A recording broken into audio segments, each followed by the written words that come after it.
इस लेक्चर में हम inverse of cotangent functions, secant function और कोसेकेंट फंक्शंस को डिस्कस करेंगे। तो देखते हैं inverse of cotangent function is defined by, कैसे इसको डिफाइन किया जाता है कि कोटेंजेंट फंक्शन अगर हमारे पास y इक्वल है कॉट इन्वर्स ऑफ x, तो ये क्या होगा, कॉट इन्वर्स है इस साइड पे, जब दूसरी साइड पे आएगा तो क्या हो जाएगा कॉट y, और इधर क्या रह जाएगा x।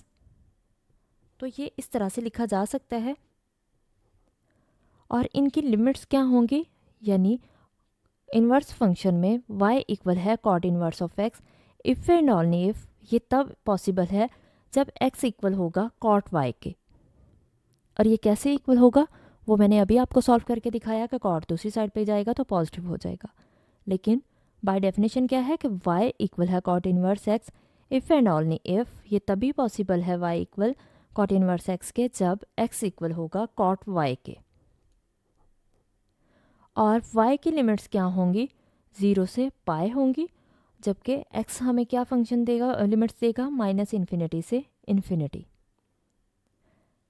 तो यहाँ पे अगर हम वैल्यूज़ लगाते हैं, कॉट इन्वर्स x की वैल्यूज़ -∞ से इन्फिनिटी तक हो सकती हैं, जबकि y हमारे पास क्या होगा, यहाँ पे अगर y की वैल्यू लगाते हैं 0 लगाएंगे तो कॉट 0 क्या होता है, वो हमें यहाँ पे -∞ देगा। इसी तरह से कॉट y क्या होता है, कॉट y में अगर हम पाई पुट कर देते हैं तो हमें पॉजिटिव या नेगेटिव इन्फिनिटी देगा।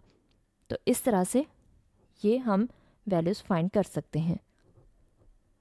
नेक्स्ट इन्वर्स सीकेंट फंक्शन में हमारे पास क्या डेफिनेशन है, y इक्वल है secant inverse x if and only if, ये हमारे पास तभी पॉसिबल है सीकेंट इन्वर्स x, इन्वर्स इसका तभी पॉसिबल है जब x इक्वल होगा सीकेंट y के। और इस पे सीकेंट इन्वर्स फंक्शन पे स्पेसिफिक लिमिट्स हैं, y की 0 से पाई है, और y कभी भी इक्वल नहीं होना चाहिए π/2 के, और x की लिमिट्स क्या है, -1 से 1। x मॉड का मतलब क्या है, x mod is greater than equal to 1 का मतलब है कि x की लिमिट्स -1 से 1 के बिटवीन है। और y कभी भी π/2 के इक्वल नहीं होना चाहिए, यानी 90 के इक्वल नहीं होना चाहिए। ऐसा क्यों कहा गया, क्योंकि हम सीकेंट फंक्शन की बात कर रहे हैं, तो सीकेंट फंक्शन रेसिप्रोकल होता है कॉस फंक्शन का, तो कॉस फंक्शन π/2 पे डिफाइन नहीं है, तो इसलिए 1/0 अनडिफाइंड हो जाता है। इसलिए कहा गया कि y की वैल्यू π/2 नहीं होनी चाहिए, तभी ये फंक्शन पॉसिबल है, तभी इसका इन्वर्स पॉसिबल है। नेक्स्ट हमारे पास इन्वर्स ऑफ कोसेकेंट फंक्शन है। तो इसकी डेफिनेशन क्या है कि y इक्वल होगा cosecant inverse x if and only if, जब x इक्वल होगा कोसेकेंट y के। ये तभी पॉसिबल है इसका इन्वर्स फाइंड करना, कोसेकेंट इन्वर्स फाइंड करना, जब x की वैल्यू कोसेकेंट y हो।